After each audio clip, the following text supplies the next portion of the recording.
Hello, आप सभी को नौकरी फर्स्ट प्लेटफॉर्म पे स्वागत है। यहाँ जो देख पा रहे हैं मध्य प्रदेश लोक सेवा आयोग, जिसको एमपीपीसीएस बोलते हैं, इसके तरफ से यहाँ पे सहायक प्राध्यापक हिंदी पदों की विज्ञापन निकली हुई है 2025 में आपका। तो यहाँ पे सहायक प्राध्यापक को असिस्टेंट प्रोफेसर बोलते हैं। तो असिस्टेंट प्रोफेसर के लिए ना कॉलेज में आपका वैकेंसी निकली हुई है। और यहाँ पे हिंदी इसलिए लिखा गया है क्योंकि जो एडवर्टाइजमेंट इन्होंने निकाला है, हर सब्जेक्ट का अलग अलग पीडीएफ में इन्होंने एडवर्टाइजमेंट निकाला है, नोटिफिकेशन निकाला है।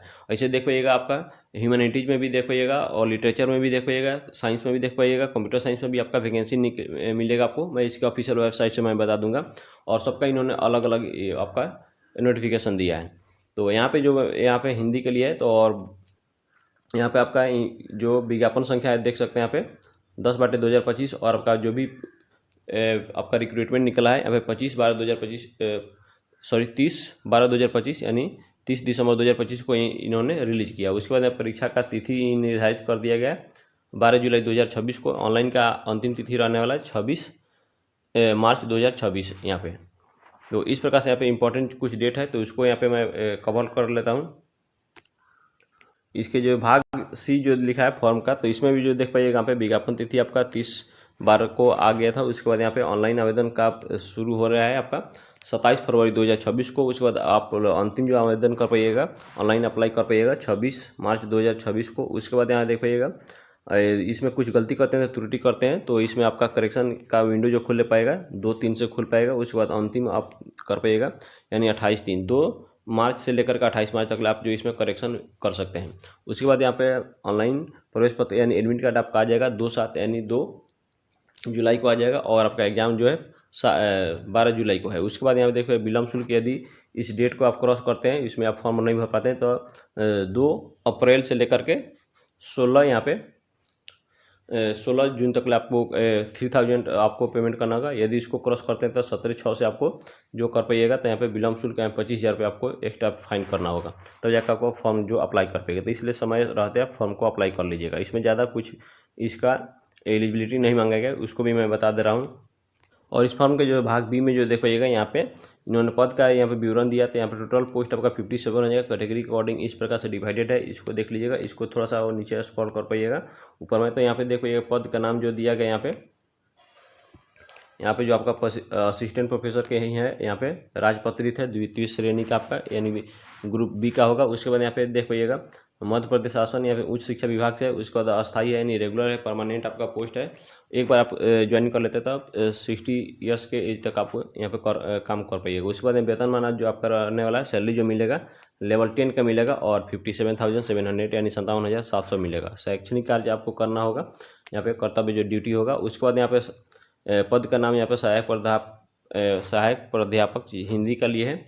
और यहाँ पे जो आपका उसके बाद सबसे इम्पोर्टेंट बात आता है, इसमें आपका शैक्षणिक योग्यता क्या चाहिए यानी आपका एलिजिबिलिटी क्या होना चाहिए। तो एलिजिबिलिटी यहाँ पे देख पाइएगा इसमें जो दिया गया है कला वाणिज्य मतलब हिंदी के लिए, तो हिंदी में आपका मास्टर होना चाहिए, मास्टर इन हिंदी होना चाहिए। और उसके बाद आपका नेट होना चाहिए, नेट होना चाहिए। या फिर और भी यदि कोई आप साइंस के लिए तो आप जो CSI नेट होता है वो होना चाहिए आपके पास। बस यही आपका मिनिमम आपका है। या फिर आप 2009 के पहले, या फिर यहाँ पे देखिएगा उसके अंतर्गत यदि आप PhD किए हैं और आपके पास आपके पास नेट नहीं है, फिर भी आप अप्लाई कर सकते हैं। उसके अलावा जो देख पाइएगा नेट के अलावा यदि आपके पास नेट नहीं है, तो यहाँ पे बोला गया सेट, और यहाँ पे सेट या सिलेक्ट भी अभ्यर्थी इसमें अप्लाई कर सकते हैं। बशर्ते यही कही कि आपका जो सेट होगा आपका सिर्फ मध्य प्रदेश MP का है होना चाहिए। दूसरे राज्य का जो आप सेट और सिलेक्ट आप पास करके हैं, पास किए हैं, तो आप योग्य नहीं हैं। तो इस प्रकार से आपका एलिजिबिलिटी हो गया। PhD के संबंध में इस तरह से बताया गया, तो वीडियो को पॉज करके जरूर पढ़ लीजिएगा। या फिर मेरा टेलीग्राम जो चैनल है नौकरी फर्स्ट, यहाँ पे इसके डिस्क्रिप्शन बॉक्स में लिंक लगा होगा, नीचे स्क्रॉल करके वहाँ से देख पाइएगा। वहाँ से आप जाके डाउनलोड कर सकते हैं इसका PDF यहाँ, क्योंकि आपका जो भी वीडियो अपलोड होने के बाद आपका PDF जो यहाँ पे टेलीग्राम पर सेंड कर दिया जाता है। तो इस प्रकार से आपका इसमें आयु सीमा जो मांगा गया 21 से 40 मांगा गया है। उसके बाद यहाँ पे आयु का गणना यानी रेफरेंस पॉइंट रहेगा आपका कैलकुलेट करने का 1/1/2026 1 जनवरी आपका 2026 रहने। और आपके पास जो भी अर्हता यानी एलिजिबिलिटी मांगा गया है, आपके पास जो भी आपके यहाँ पे 26 3/2026 तक होना अनिवार्य है। आपके पास जो भी डिग्री है यहाँ पे कंप्लीट होना चाहिए। देखिए आपका एग्ज़ाम जो होने वाला है उस एग्ज़ाम का यहाँ पर सेंटर दिया गया है, जिसमें कोड 1 में आपका भोपाल हो जाएगा, कोड 2 में आपका इंदौर हो जाएगा, कोड 3 में आपका ग्वालियर हो जाएगा, कोड 4 में आपका जबलपुर होगा। तो इस चारों का आपका सेंटर है। सेंटर में से आपको जिसमें जो लोग आप मध्य प्रदेश के निवासी हैं तो वो लोग 2 शहर इसमें चूज कर सकते हैं। जो बाहरी स्टेट के हैं, दूसरे स्टेट के हैं, उनको सिर्फ और सिर्फ यहाँ पे इंदौर में आपको एग्ज़ाम होना है, सिर्फ और सिर्फ इंदौर में ही। और यहाँ पे जो देख पाइएगा अनुभव के आधार पे आपको यहाँ पे एक्सपीरियंस के बेस पे आपको कुछ यहाँ पे एज में आपको और उसके बाद पात्रता में आपको यहाँ पे कुछ यहाँ पे रिलैक्सेशन दिया गया है। सॉरी, पात्रता में नहीं, आपको जो सीट का रिजर्वेशन है उसमें दिया गया। तो यहाँ पे अधिकतम आपको यहाँ पे देख पाइएगा 10 वर्ष का अधिकतम आपका छूट दिया गया और 25% आरक्षण 36 तरह का मैंने आपका हॉरिजॉन्टली आपको यहाँ पे रिलैक्सेशन दिया जाएगा। तो इस प्रकार से ये देखिए यदि आपका रिलैक्स आपका जो एक्सपीरियंस होगा, जिसको आपको कॉलेज में गेस्ट टीचर के रूप में यदि पढ़ाए हैं या फिर एडहॉक के रूप में, तो यहाँ पे देखिए यदि एक शैक्षणिक वर्ष मतलब एक ईयर में आपका 25 से आपका 50 कालखंड यानी मतलब लेक्चर लिए हैं, क्लास लिए हैं, या फिर 1 से 89 के तक, तो यहाँ पे देखिए आपको एक ही अंक मिलेगा। उसके बाद यहाँ देख पाइएगा यहाँ पे यदि आप अधिकतम 150 से लेकर के 100 तक 150 से लेकर के 151 तक किए हैं तो यहाँ पे 4 अंक मिलेगा। तो इस प्रकार से आपको टोटल 10 अंक आपको अधिकतम यहाँ पे मिलने वाला है। यहाँ पे इन्होंने बताया कि 10 वर्ष का छूट मिलेगा, उसके बाद आपका 25% का जो सीट में जो है रिजर्वेशन मिल जाएगा। तो यदि आप गेस्ट टीचर के रूप में आप काम किए तो आपको यहाँ पे ज़्यादा बेनिफिट मिलने वाला है। यहाँ पे जो देखिए भाग इसमें जो बताया गया यहाँ पे परीक्षा योजना एवं पाठ्यक्रम यथाशीघ्र आयोग की वेबसाइट पर कैसे जारी किया जाएगा। मतलब कि इसका जो सिलेबस जो है इन्होंने अभी जारी नहीं किया, तो सिलेबस भी आ जाएगा इसके वेबसाइट पे। तो आप रेगुलर विजिट करते रहिएगा, या फिर मेरा जो चैनल है इस चैनल को जरूर सब्सक्राइब कर दीजिएगा, ताकि आपको जो भी इसके बाद आने वाला जो भी नोटिफिकेशन और इन्फॉर्मेशन है वो आपके पास पहुँचेगा। और देख लीजिए आपका जो एग्ज़ाम जो होने वाला है OMR बेस पे वो होगा, और इसमें नेगेटिव मार्किंग का भी प्रावधान है। नेगेटिव मार्किंग जो रहने वाला है आपका 1/4 ही होना चाहिए, और बताया नहीं गया, बट यहाँ पे उसके बाद देख पाइएगा यहाँ पे आप जो आपको OMR बेस पे जो एग्ज़ाम होगा उसको क्लियर कर पाते हैं तो उसके बाद आपको यहाँ पे साक्षात्कार के लिए यानी आपके 3 गुना आपको बुलाया जाएगा सीट पे। मतलब एक सीट के लिए 3 गो आदमी को बुलाया जाएगा आपका इंटरव्यू के लिए। साक्षात्कार मतलब होता है इंटरव्यू यहाँ पे, तो इंटरव्यू के लिए आपको 3 गुना आपको बुलाया जाएगा। अब जो चलते हैं दूसरा PDF देख लेते हैं। दूसरा सब्जेक्ट के लिए अलग अलग जो PDF दिया गया तो उसको भी देख लेते हैं। तो यहाँ पे जो देख पाइएगा यहाँ पे कंप्यूटर साइंस के लिए यहाँ पे आपका है, और इसमें जो टोटल सीट जो देख पाइएगा यहाँ पे 29 यानी 29 गो सीट है। और इसका भी सेम पैटर्न रहने वाला है आपका मास्टर प्लस आपका उसके बाद आपके पास UGC नेट CSIR के द्वारा होना चाहिए। उसके बाद सेम आपका क्वालिफिकेशन भी रहने वाला है, आपका पे ग्रेड आपका A to Z आपका सेम रहने वाला है। और यहाँ पे जो देखो योग्यता यहाँ पे इन्होंने इसके लिए अलग से बताया जिसमें इंफॉर्मेशन टेक्नोलॉजी में आपका एलाइड सब्जेक्ट में होना चाहिए कंप्यूटर एप्लीकेशन। तो इस जो है सब्जेक्ट जो है इसको देख लीजिएगा वीडियो को पॉज करके।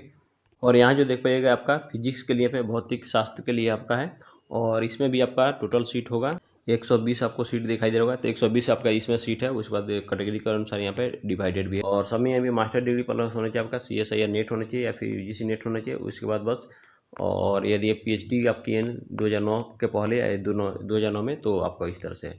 तो इस प्रकार से चलते हैं, फिर दूसरा वीडियो में देख लेते हैं। और एज भी आपका सब में 21 से 40 ही। और यहाँ जो देख पाइएगा सोशियोलॉजी, इसको समाजशास्त्र बोलते हैं। समाजशास्त्र के लिए आपका वैकेंसी है, जिसमें कुल टोटल 71 यानी 71 आपका पोस्ट के लिए वैकेंसी है। और इसमें भी आपका सेम आपका मास्टर डिग्री प्लस आपका UGC नेट या फिर UGC नेट होना चाहिए। उसके बाद यहाँ पे पे स्केल जो है सेम रहने वाला है। और उसके बाद इस प्रकार से सेम आपका प्रोसेस जो मैंने पहले बताया उस सब में वही रहने वाला है।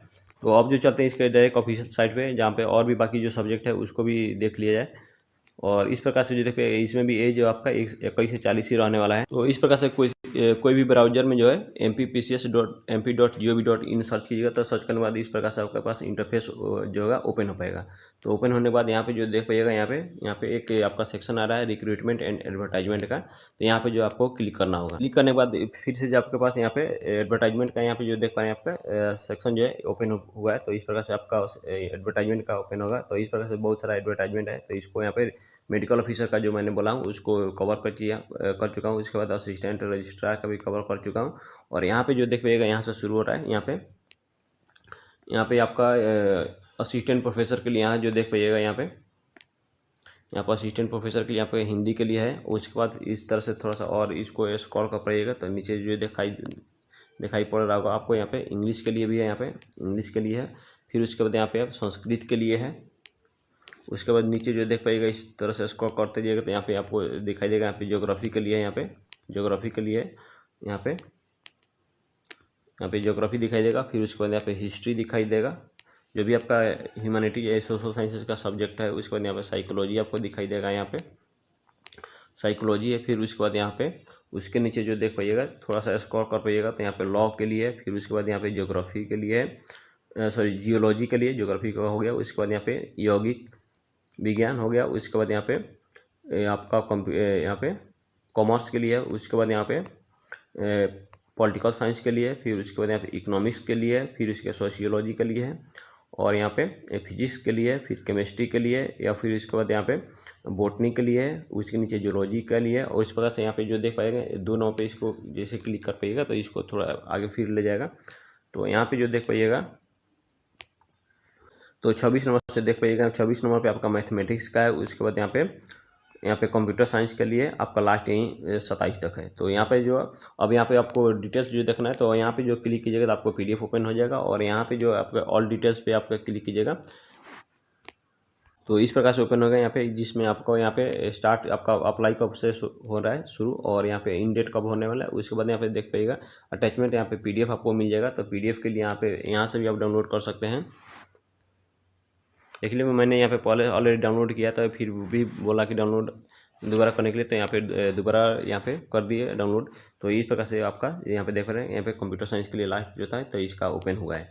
तो इस प्रकार से जो मेरा जो पर्पस जो होता है कि फाइनली आपको यहाँ पे ऑफिशियल वेबसाइट से मैं बता दूँ, ताकि आपको ये ना रहे कि आपका कि वैकेंसी बैक है या पुराना है या फिर आपका फेक है। तो इस प्रकार से जो भी आप फॉर्म जो भर पाइएगा इसी साइट से भर पाइएगा। तो अभी भी चैनल को सब्सक्राइब नहीं किया तो सब्सक्राइब जरूर कीजिएगा, लाइक भी कीजिएगा, और अपने ग्रुप में भी और दोस्तों का भी शेयर कीजिएगा।